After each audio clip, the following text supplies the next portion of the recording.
Vamos abrir a nossa Bíblia no livro de Eclesiastes, capítulo 5. Eclesiastes, capítulo 5.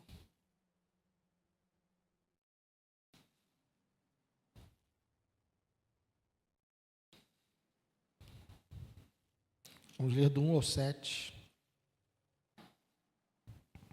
Eclesiastes, capítulo 5.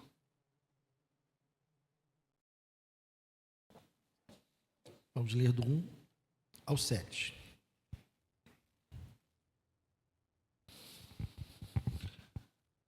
Guarde o pé quando você entrar na casa de Deus. Chegar-se para ouvir é melhor do que oferecer um sacrifício de tolos, que fazem o mal sem se dar conta. Que a sua boca não se precipite, nem se apresse o seu coração em pronunciar uma palavra diante de Deus. Porque Deus está nos céus e você aqui na terra. Portanto, sejam poucas as suas palavras. Porque das muitas preocupações vêm os sonhos, e do muito falar, palavras tolas. Quando você fizer algum voto a Deus, não demore a cumpri-lo, pois ele não se agrada de tolos. Cumpra o voto que você faz. Melhor é não fazer voto do que fazer e não cumprir. Não consinta que a sua boca o leve a pecar, nem diga ao mensageiro de Deus que foi descuido, porque fazer com que Deus fique irado por causa do que você diz e deixar que ele destrua o que você fez. Porque como na multidão dos sonhos a vaidade, assim também nas muitas palavras. Portanto, tema a Deus. Pai amado, obrigado, Senhor, pela tua palavra. Fale conosco, Senhor, nessa noite, por favor. Precisamos ouvir o que o Senhor tem a nos dizer, estamos aqui para isso. Para ouvir, aprender e principalmente aplicar isso na nossa vida e obedecermos a tua palavra, Senhor. Então ajuda-nos. Que o teu Espírito esteja sobre nós, que não seja eu a falar, mas que seja o Senhor. Elimina como barreira as minhas incapacidades, ó Deus, e fale diretamente ao coração do teu povo nessa noite. É o que eu te peço e te agradeço em nome de Jesus. Amém. Pode sentar, querido.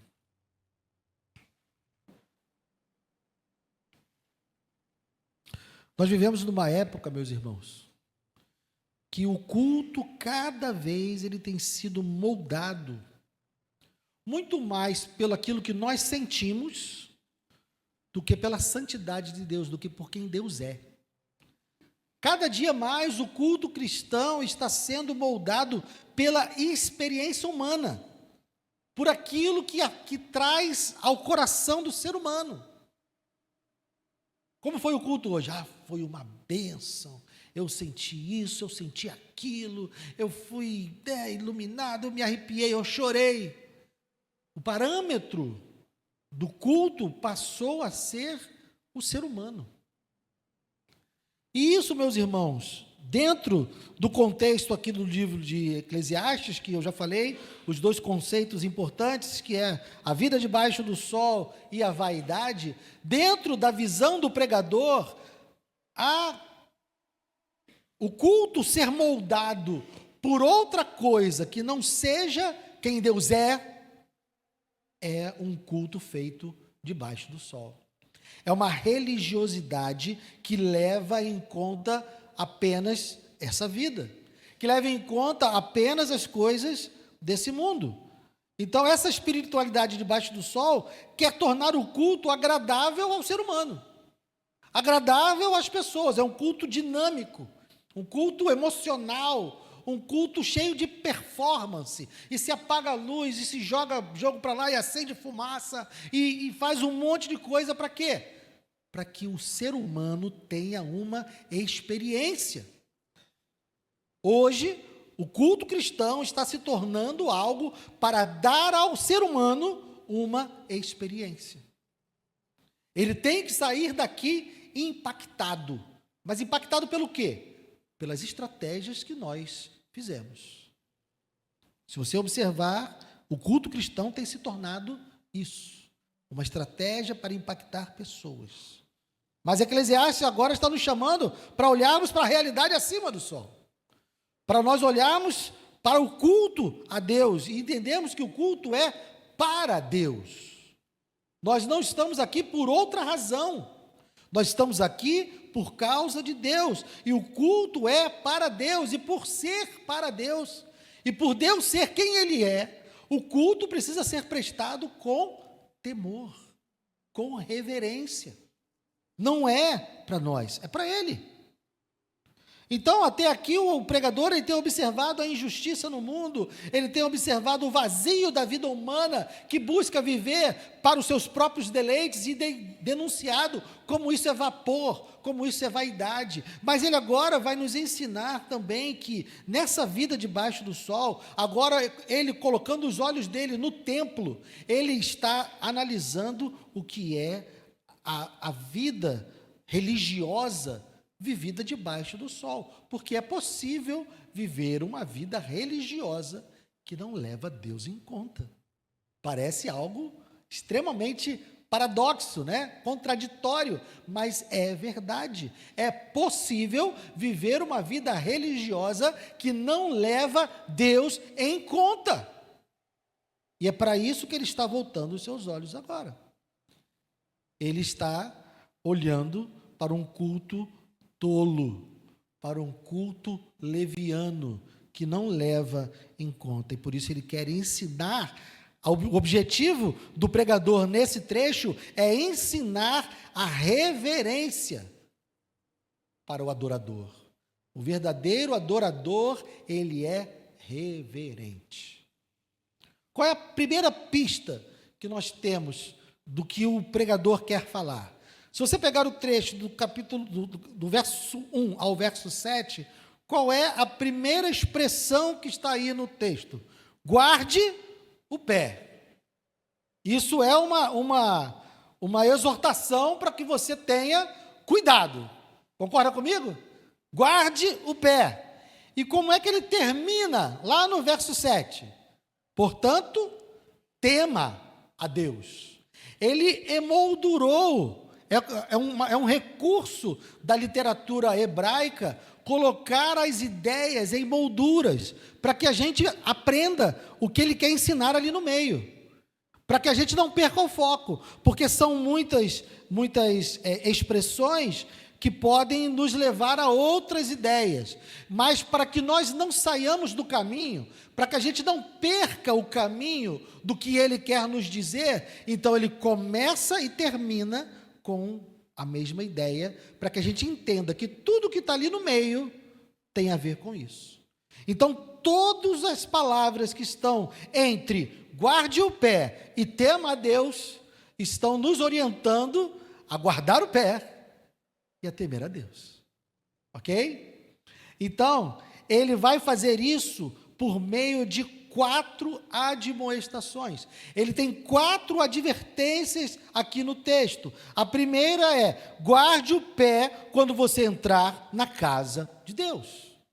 Essa é a primeira advertência que ele está nos dando. E aí ele vai dizer ele vai dar um reforço dessa ideia. Nós precisamos guardar o pé e entrar na casa de Deus, porque chegar-se para ouvir é melhor do que oferecer um sacrifício de tolos. A imagem que ele tem aqui é de alguém chegando até o templo. De alguém chegando até o templo do Senhor e quando ele vai entrar, ele tem que entender aonde ele está entrando. Por que ele está entrando? E para quem ele está entrando? Não pode ser algo feito no oba-oba ou no Deus dará, ou simplesmente porque ele está querendo encontrar os amigos. Ele precisa preparar o coração. Nós, quando vamos nos encontrar aqui, nosso culto já deve ter começado muito antes. Nós já devemos estar nos preparando muito antes. Por quê? Porque nós estamos indo entregar um culto solene ao Senhor. Não é qualquer preparação. Não é, olha, estou aqui no churrasco e vou ter que sair correndo porque tem o culto. Daqui a pouco eu tenho que sair para ir para o culto. E estou aqui no pá e vou. Qual é a preparação? De que maneira você prepara o seu coração? Porque nós precisamos examinar a nós mesmos, examinar o nosso coração antes de estarmos aqui. Como eu disse no início, nós não podemos esquecer quem Deus é. Os tolos, eles acham que qualquer sacrifício está bom. Os tolos acham que qualquer coisa que eles fizerem está bom. Mas pelo menos eu fui. Pelo menos eu estava lá. Não, para Deus não é pelo menos. É o Senhor. Então os tolos entregam sacrifícios, entregam rituais, mas isso não agrada a Deus. Não importa. Estava aqui? Estava. Buscando o quê? Fazendo o quê? Adorando a quem? E mais, como você tem vivido a sua vida? Por quê? Porque ele diz o quê? Chegar-se para ouvir é melhor do que oferecer um sacrifício de tolos. Ouvir para o hebraico, ouvir para um judeu, é mais do que apenas escutar. Ouvir é dar ouvidos. Ouvir tem a ver com obediência. Ele está dizendo, ele está invocando aqui o Shema, que é, deixe marcado aí, volta um pouquinho lá em Deuteronômio, capítulo 6. Deuteronômio, capítulo 6, que era a maior expressão da adoração de um israelita. Capítulo 6, verso 4.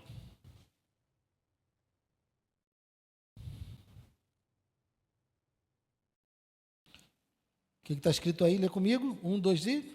Escute, Israel, o Senhor nosso Deus é o único Senhor. E a partir daí ele vai trazer todas as consequências de quem entende que o Senhor é o único Deus. Mas é preciso ouvir. E é preciso dar ouvidos à realidade. Simplesmente ouvir a palavra de Deus, simplesmente ouvir quem Deus é, e não ajustar a sua vida de acordo com aquilo que você ouviu. Não ajustar o seu procedimento, o seu comportamento de acordo com aquilo que você ouviu, não adianta. Quantas e quantas vezes nós vemos aqui, ouvimos a palavra de Deus, e quando lembramos, quando saímos, né? Porque quando a gente sai tem todo tipo de distração, mas quando nós nos lembramos, talvez nem apliquemos na nossa vida. Aqui o pregador está fazendo uma alusão ao Shema. Ele está dizendo, ouça, é melhor ouvir. Ele está invocando esse versículo, ouve, ó Israel, nosso Deus é o único Deus. E Jesus fez a mesma coisa, quando ele estava iniciando os seus ensinamentos lá nos evangelhos, o que ele diz? Quem tem ouvidos para ouvir? Ouça. Ouça. Dê ouvidos.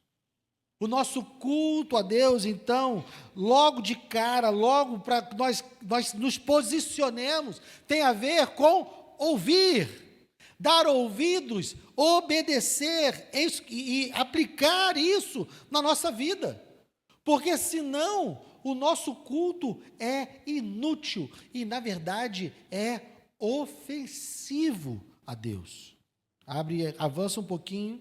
Malaquias, o último profeta do Antigo Testamento. Malaquias. Vai em Mateus, se você não sabe, vai em Mateus e volta um pouquinho. Malaquias capítulo 1.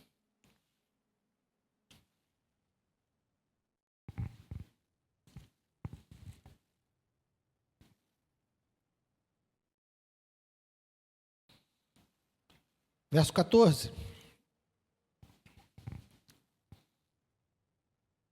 Malaquias, capítulo 1, verso 14. Maldito seja o enganador que tendo um animal sadio no seu rebanho, promete e oferece ao Senhor um defeituoso. Porque eu sou grande rei, diz o Senhor dos exércitos, e o meu nome é terrível entre as nações. Aquele que entrega qualquer coisa ao Senhor está ofendendo o Rei da Glória, está ofendendo o Rei das nações, o Senhor dos senhores, e ele diz: maldito aquele que me entrega qualquer coisa. No Antigo Testamento era simbolizado por um animal defeituoso, porque o sacrifício exigia um animal perfeito, de acordo com as estipulações da lei. Mas havia aqueles: pô, esse aqui está bom demais, esse aqui está bonitinho. Vou dar esse outro aqui que está meio quebrado, está meio ruim, né? Esse aqui não vai dar, esse está sem valor, esse eu vou dar. Guarde o pé. E ele diz: melhor é ouvir do que oferecer um sacrifício de tolos que fazem o mal sem se dar conta.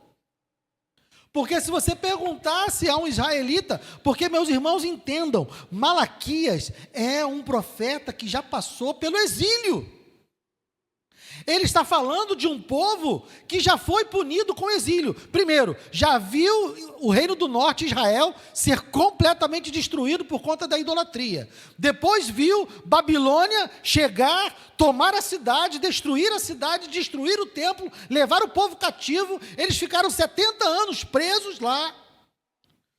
Voltaram, reconstruíram o templo, reconstruíram os muros. Malaquias está dizendo que essas pessoas que já tinham passado por tudo isso, ainda estavam entregando animais defeituosos para Deus.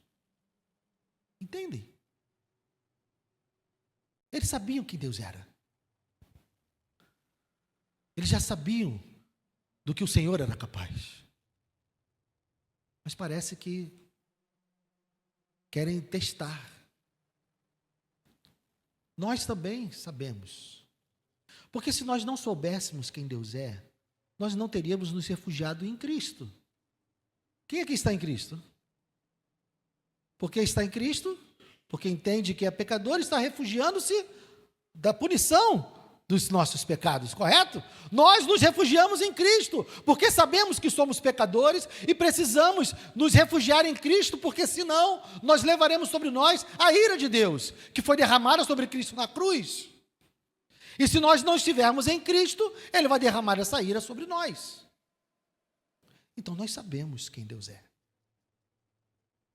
Mas parece que no nosso dia a dia, parece que na vida que nós vivemos, nós preferimos entregar o animal defeituoso, como o pessoal fazia lá em Malaquias. Cristo entrou no templo e disse: não vão transformar a casa do meu pai num covil de salteadores. Aqui é lugar, casa de oração. Mas por que nós estamos vindo aqui? Que culto nós estamos entregando? Como está a nossa vida? Como está a nossa obediência? Nós entramos e saímos daqui, ouvimos a palavra de Deus, ouvimos as recomendações, os mandamentos. Nós temos vivido isso. Nós temos dado ouvido à palavra de Deus? Se não, meus irmãos, pode vir todos os dias para a igreja. O que nós estamos entregando a Deus é um animal defeituoso. E Ele está olhando para nós e está dizendo: maldito! É isso. Porque parece que nós estamos esquecendo quem Deus é. Ou mais, estamos agindo como se nós não soubéssemos quem Deus é. Então essa é a primeira advertência, a primeira admoestação. No verso 2, segunda admoestação: que a sua boca não se precipite, nem se apresse o seu coração em pronunciar uma palavra diante de Deus. Cuidado com o que você diz para Deus. Senhor, se o Senhor me tirar dessa, eu nunca mais faço tal coisa. Já contei as histórias que eu já fiz isso, né?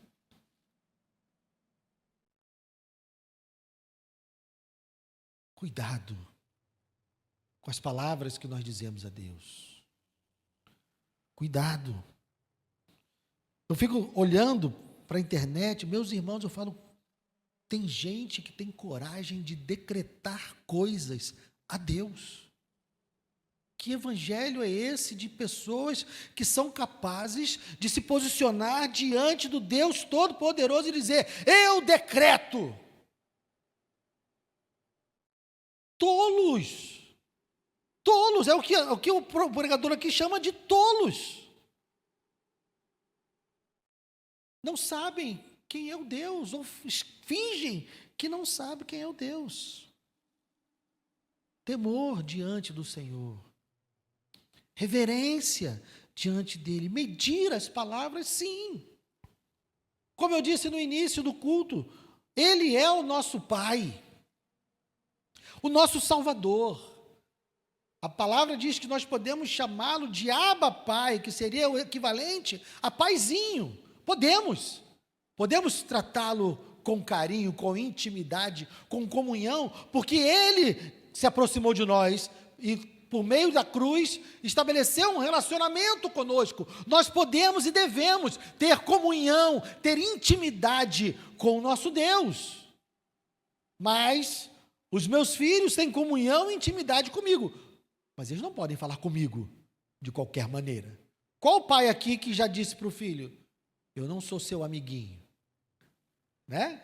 Já foi necessário a gente dizer algumas vezes, eu sou seu pai, eu não sou seu coleguinha. E isso é para nós, que somos miseráveis pecadores. Imagina para o nosso Pai, o Criador dos céus e da terra, o sustentador do universo. Nós temos que ter temor. E, de novo, não quer dizer apenas ritualístico. Nós cantamos um louvor hoje que chama Deus de você. Talvez alguém fique, meu Deus, chamamos Deus de você e fomos irreverentes. Nós podemos chamar Deus de Vossa Excelência. Eu lembro não sei se vocês se lembram, era na época que eu ainda assistia a televisão ainda, faz muito tempo que eu não vejo televisão, então me dá um desconto, tá? Roberto Jefferson, aquelas coisas lá no Congresso Nacional. Aí ele era mensalão, Roberto Jefferson era mensalão, né? Então já tem um tempo isso. E aí você via os deputados, senadores lá, e virava Vossa Excelência, e depois do Vossa Excelência, ó, mas tinha que ter o Vossa Excelência na frente, porque senão era quebra de decoro parlamentar. Você tem que chamar o cara de Vossa Excelência. Depois do Vossa Excelência, aí vinha um monte de coisa. Bandido, ladrão, sem vergonha, mas o Vossa Excelência estava na frente. Adiantava chamar de Vossa Excelência? Tinha alguma reverência? Tinha algum respeito, alguma deferência pelo colega deputado? Não. Então, meus irmãos, não pensem que ter reverência diante de Deus é só você dizer, tu és, né, usar o português lá de Belém, que é tu, né, vós. Aqui no Rio a gente fala você, mas não é isso. Como está o seu coração diante de Deus?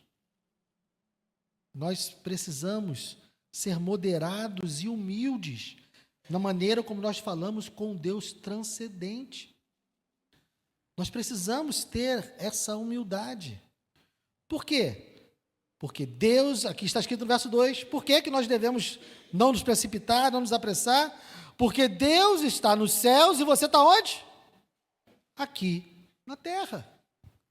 Existe uma grande diferença entre nós. Embora Ele tenha se tornado próximo, embora Ele tenha estendido a mão a nós, Ele não deixou de ser quem Ele é. Nós fomos adotados como filhos, nós fomos colocados diante dEle, pelo poder do Espírito, estamos caminhando com Ele para a vida eterna e vivemos eternamente na presença dEle, mas nós não podemos nos esquecer quem Ele é e quem nós somos. Precisamos manter a deferência, manter a reverência. Então o pregador está aqui nos chamando à simplicidade do temor. Temor, meus irmãos, não é medo. O pregador não está nos chamando a ter medo de Deus. Temer a Deus não é ter medo de Deus. Temer a Deus é saber quem Ele é. Temer a Deus é saber o tamanho dele, a grandeza dele, a majestade dele. Eu já dei o exemplo aqui, né? Quem aqui já foi lá na Candelária? Ou em alguma igreja parecida? Já foi? Só você? Mas ninguém foi lá na Candelária. Você naturalmente não começa a falar mais baixo quando entra num lugar como aquele? Você pode até não ser católico, né? Você está vindo na rua, blá, blá, blá, blá, blá. Aí você entra lá. É um lugar que já te move a falar diferente. Porque você vê aquela grandeza daquela construção, você vê toda a reverência que foi utilizada naquela construção. Você entra e você já baixa o tom de voz, você já muda a maneira como você está falando. Saber quem Deus é muito mais do que entrar na Candelária. Quando você entra na presença de Deus, quando você vai falar com Deus, você automaticamente tem que se colocar. Nós somos seres tão emblemáticos, tão litúrgicos, que a oração de joelhos, ela não é uma oração mais santa do que uma oração que não é de joelhos. Mas quando nós nos colocamos de joelhos, nós estamos dizendo para o nosso corpo e para a nossa mente que nós estamos nos colocando diante de alguém maior do que nós. E a nossa maneira de falar é afetada pela nossa postura.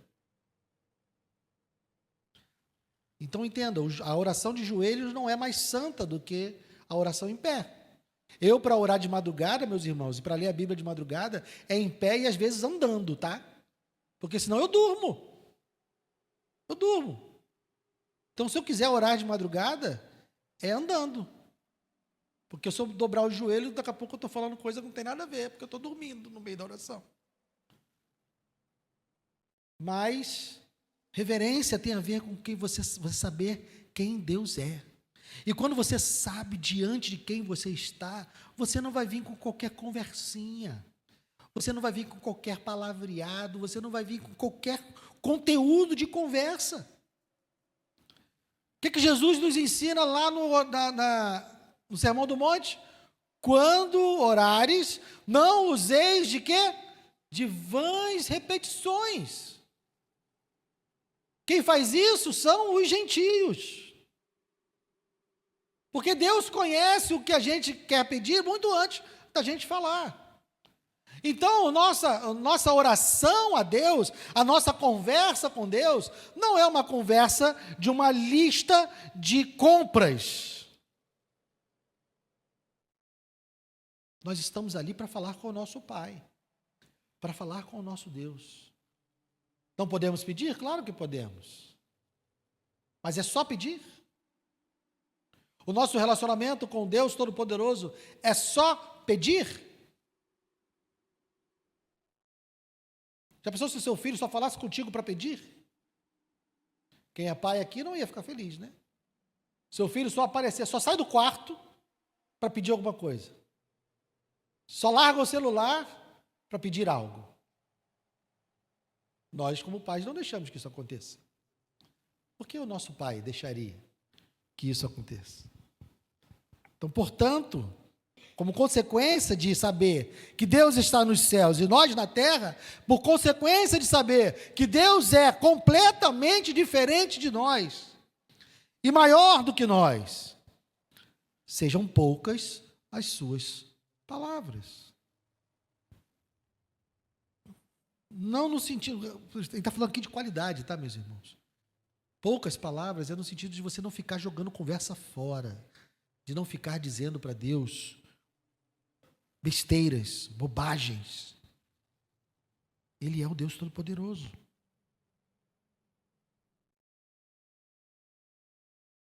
Terceira admoestação, versos 4. Quando você fizer algum voto a Deus, não demore a cumpri-lo, pois ele não se agrada de tolos. Cumpra o voto que você faz. Adoração a Deus exige de nós integridade e compromisso. Nós precisamos ser íntegros. O que nós falamos a Deus tem que ser algo real. O que nós falamos a Deus não pode ser algo que a gente diga já na intenção de não cumprir. Lembra do salmo que nós lemos no início, Salmo 24? Que vai habitar na presença de Deus é aquele que não jura falsamente com a intenção de enganar. Quem faz um voto já não querendo cumprir, ou já sabendo que não vai cumprir, é alguém que está falando falsamente. E não está agradando a Deus, não está adorando a Deus. O que o voto era? O voto era uma expressão de gratidão e de devoção. Mas o tolo faz o quê? Ele faz um voto sabendo que não vai cumprir. Então, o nosso temor a Deus, ele precisa se expressar numa coerência entre aquilo que a gente faz e aquilo que a gente fala. Ou o contrário, né? Entre aquilo que a gente fala e aquilo que a gente faz. Nós precisamos ter coerência, ser íntegros, porque o adorador fiel, ele cumpre os seus votos, porque ele entende que tudo vem de Deus. E no verso 5 tem a advertência: melhor é não fazer o voto do que fazer o voto e não cumprir. Então não promete nada. Não diga nada. Até porque eu não posso comprar a Deus. O meu voto não compra a Deus. A minha promessa não move a Deus. Nós precisamos expressar gratidão e devoção com o nosso voto. Não achar que, bom, vou oferecer tal coisa porque aí ele deve me atender. Como se eu estivesse dando um preço para aquilo que eu estou querendo. Eu estou negociando com Deus através do meu voto. Não consinta que a sua boca o leve a pecar. Não, aqui já é outra demonstração. Então, como adoradores, nós precisamos que a nossa palavra seja como o Senhor Jesus nos ensina. Seja sim, sim, não, não. Deus não mandou que a gente prometesse nada para Ele. Deus não exigiu de nós nenhuma paga pelas suas bênçãos e pela sua salvação. O que nós precisamos é ser íntegros diante de Deus. Ser íntegros naquilo que nós falamos. Nós não podemos esquecer com quem nós estamos falando. É sério. A advertência que ele traz aqui é séria. E aí sim, agora a quarta admoestação. Verso 4. Verso 5. Verso 6. Oxe. Cheguei lá. Não consinta que a sua boca o leve a pecar, nem diga ao mensageiro de Deus que foi descuido. Ou seja, nós queremos falar algo, e depois dizemos, não foi bem isso. Eu me enganei. Nós precisamos ter uma reverência que leva a gente a pensar naquilo que a gente está falando. Para que a gente não depois fique distribuindo responsabilidades. Dizendo que a culpa é de um, que a culpa é de outro, foi por causa disso, foi por causa daquilo. Nós não podemos dizer, por quê? Porque foi a minha boca que pecou. Foi o que eu disse. Então eu não posso dizer, foi por engano, foi sem querer. Porque nós não podemos esquecer de quem nós estamos, diante de quem nós estamos. Ele adverte, olha, por que fazer com que Deus fique irado por causa do que você disse? Diz e deixar que Ele destrua o que você fez. Porque nós podemos irar a Deus com as nossas palavras. Então por que nós vamos fazer isso? Por que nós vamos dizer para Deus coisas que não são verdade? Eu tenho muito temor, meus irmãos, e o pessoal que lida comigo com música, né, com louvor, tem louvores que eu falo, Senhor, eu tenho medo de cantar. Tem uma música que diz, queimei os barcos, me ajuda aí, pessoal do louvor, queimei os barcos, deixei tudo para trás. Ele mistura a vida de Eliseu. A Aline sabe, vai, me ajuda aí, Aline. Ajuda aí, Aline. Você não está aparecendo na gravação, não. Só me ajuda com a letra aí. O Roberto tira depois lá, na hora de botar na internet. Mas tem umas músicas que dizem muita coisa, gente. Que dizem muita coisa.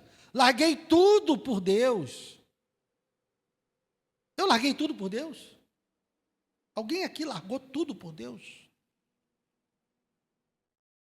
Tem umas coisas que a gente fala nos louvores que eu fico tremendo.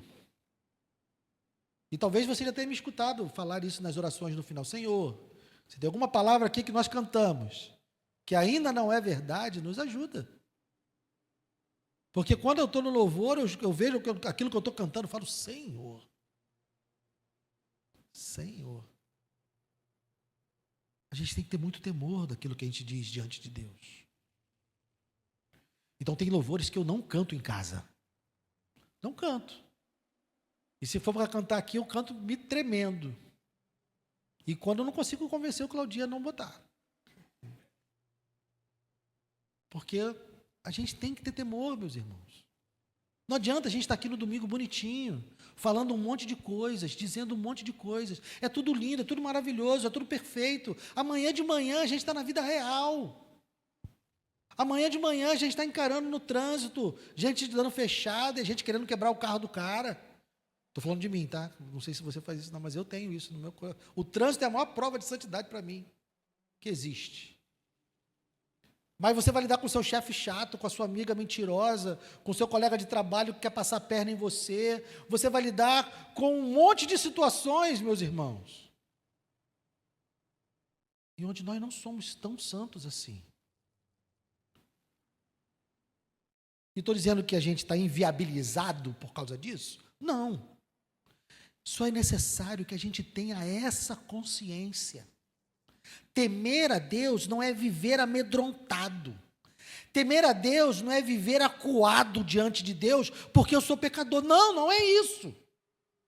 Temer a Deus é saber quem Ele é, saber quem eu sou, mas saber que Ele abriu um caminho para nós, para estarmos diante dEle.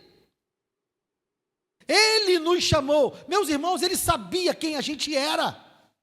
Quando Ele enviou Jesus, Ele não comprou nenhum de nós aqui enganado. Eu posso enganar vocês. Vocês podem me comprar enganado.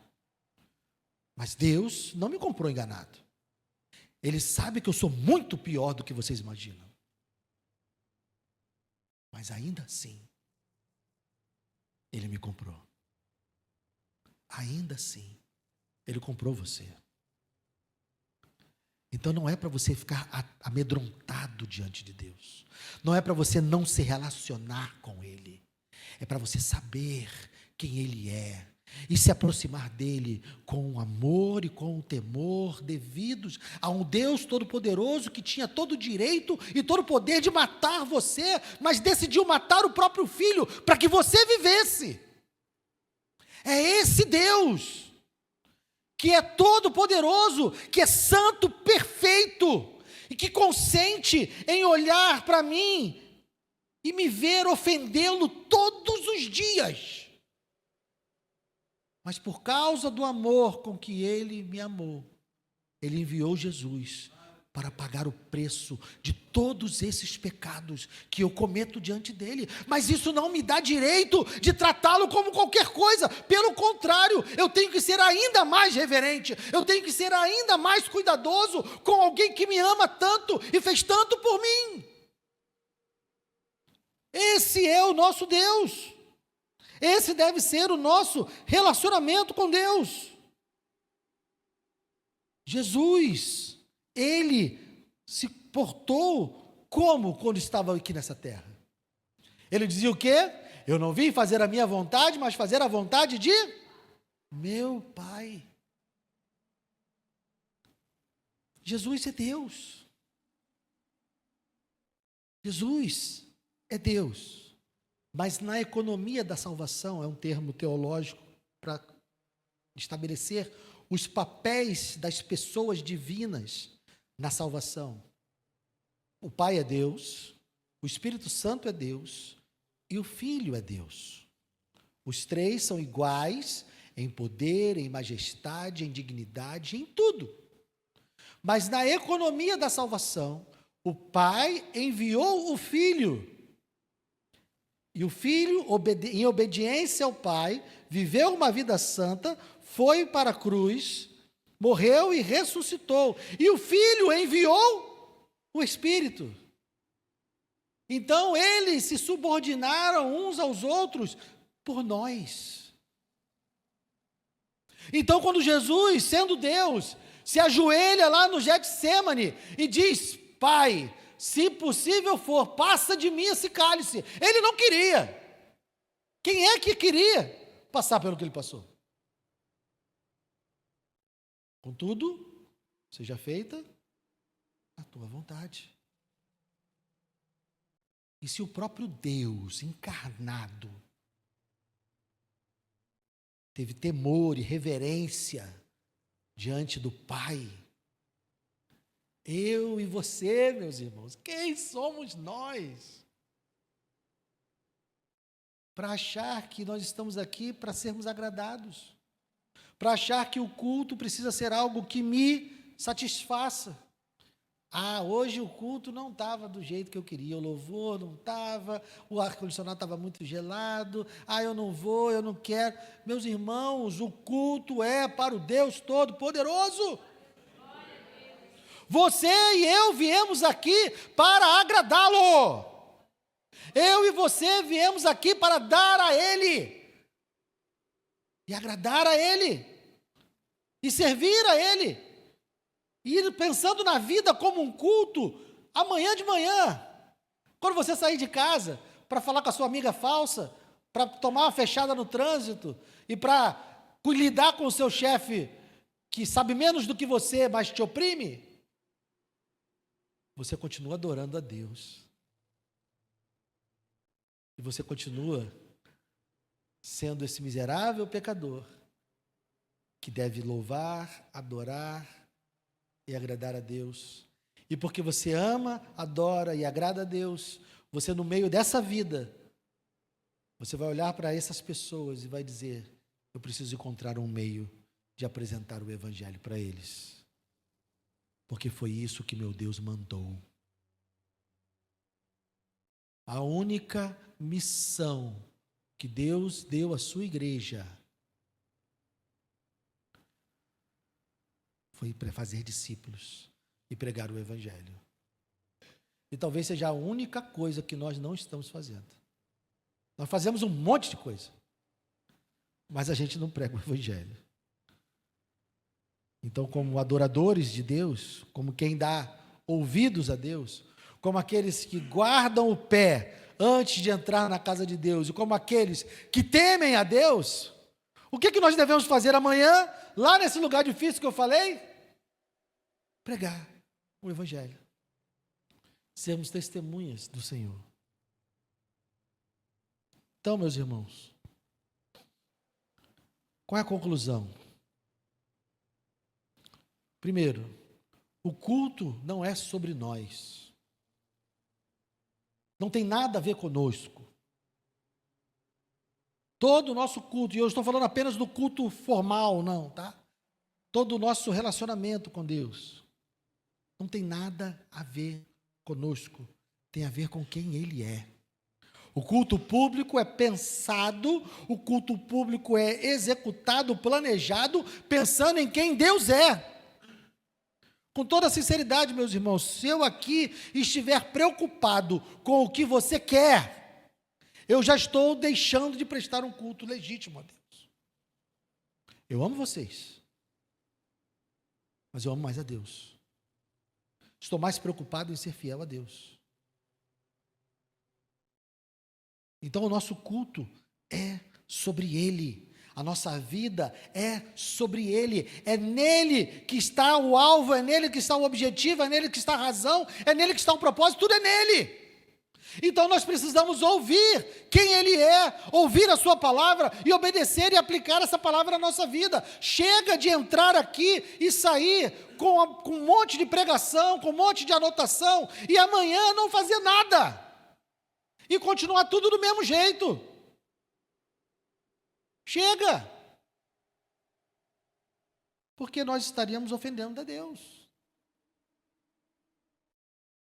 Segundo, o culto não é um lugar de exibição de dons, de emoções ou discursos.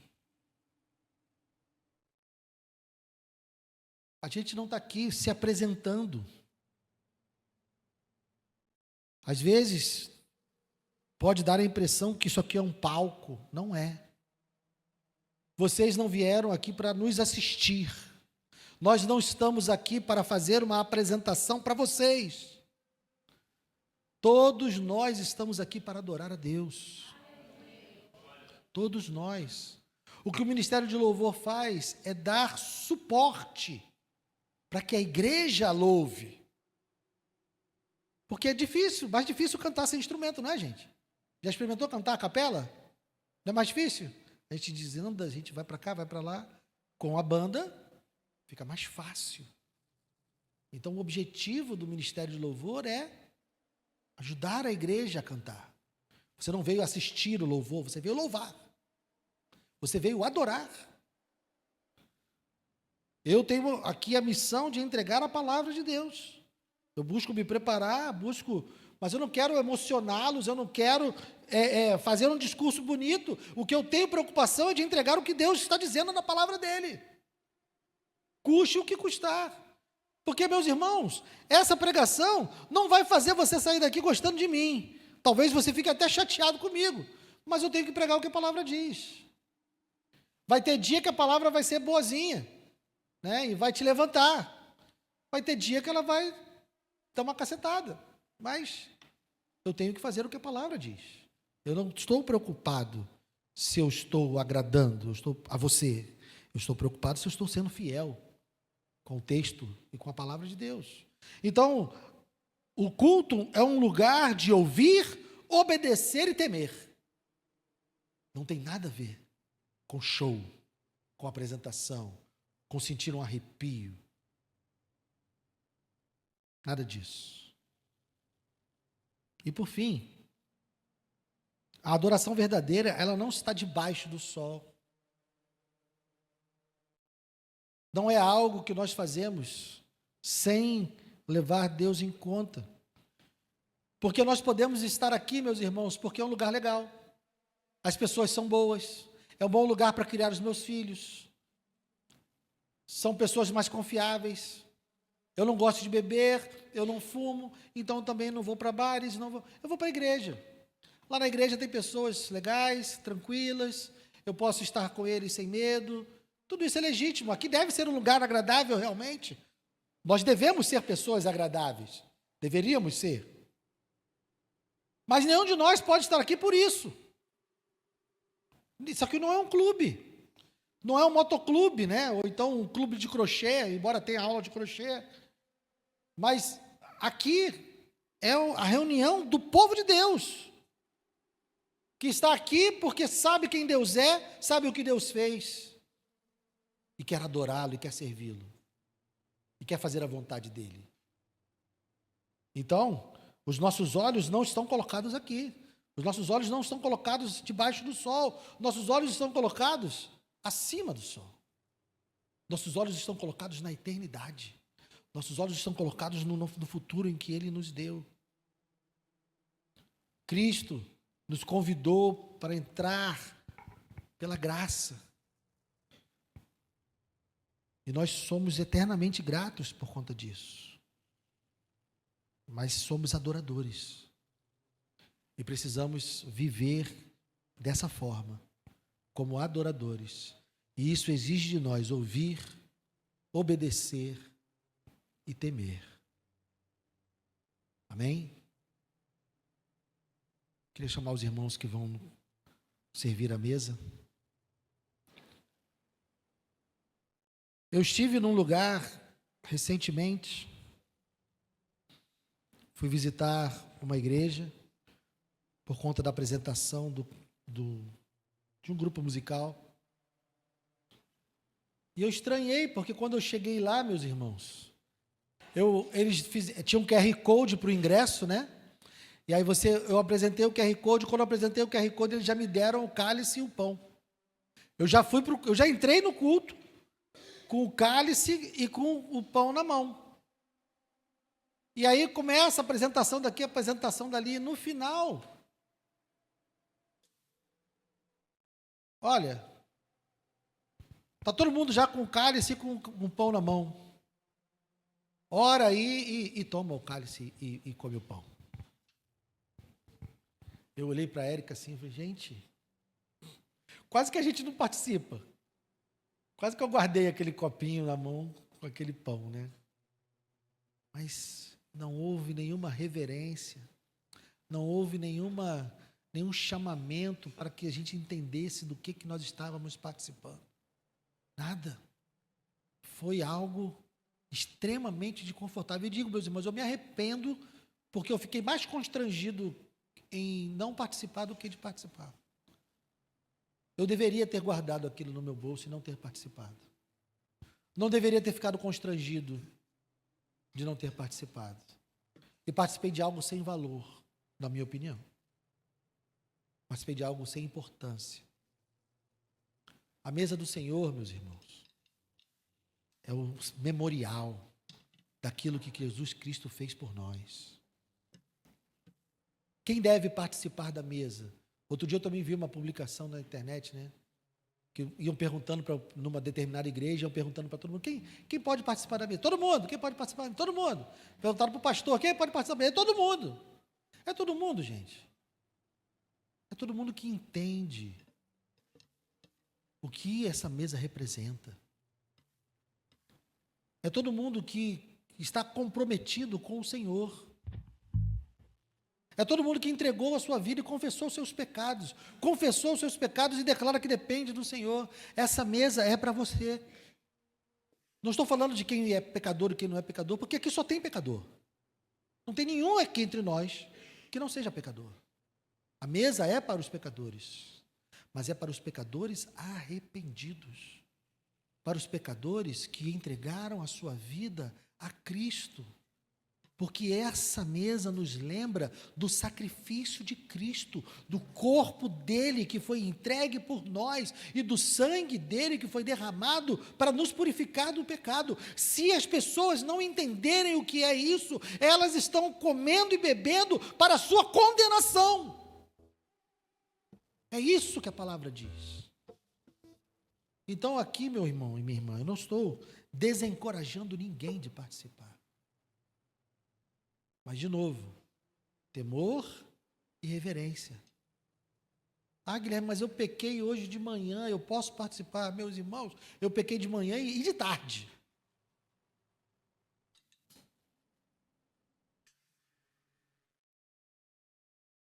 Não é pelo nosso desempenho. É porque a gente sabe que Deus, o nosso Senhor, Ele enviou Jesus para morrer e pagar o preço de todos os nossos pecados. Então, participe. Se você é um pecador arrependido que confia em Cristo, participe da mesa. Pegue o pão, pegue o cálice e celebre, se alegre, porque Deus nos salvou. Senhor, obrigado, Deus. Obrigado pelo pão, obrigado pelo suco de uva, que representam, ó Deus, o pão e o vinho, que apontam para o corpo e para o sangue do teu Filho, que nos lembram da obra que Ele realizou em nosso favor, nos lembram da nova aliança. Que seja noite de renovação, Senhor, que seja noite de cura, que seja noite de restauração, de reconciliação de todos os teus filhos que compreendem o que é esse sacrifício e que estão comprometidos contigo, ó Deus, e que querem novamente dizer, Senhor, eu o amo, eu me rendo a Ti e quero caminhar contigo por toda a eternidade. Muito obrigado, Deus, em nome de Jesus. Amém.